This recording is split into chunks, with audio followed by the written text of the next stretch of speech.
quay.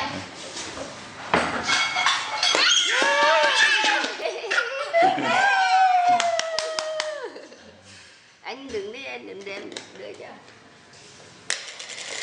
Bỏ vào đi. Từ cái kia.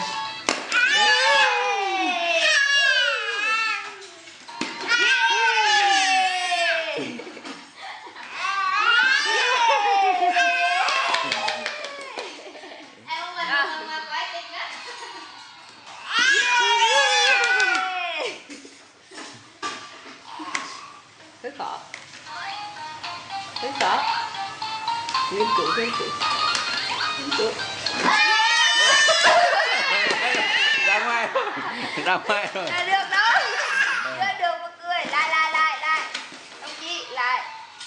Để nữa hơi khó. Hơi khó.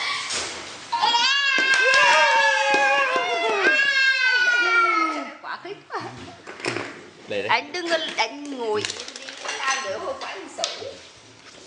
Đây mẹ đưa từng cái rồi. Đây mẹ đưa từng cái một. Yeah.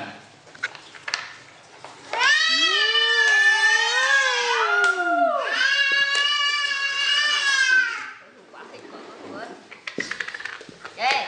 Nè.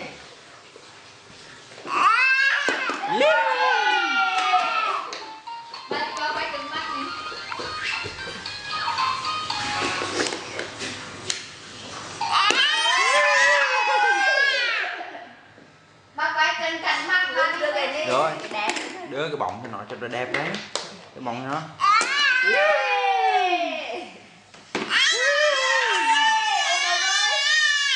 Đâu rồi?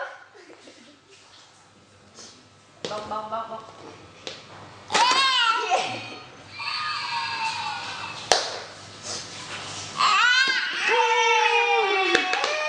Đúng ra phải đẹp. Nó hơi khó rồi. Rồi đẹp rồi, được rồi.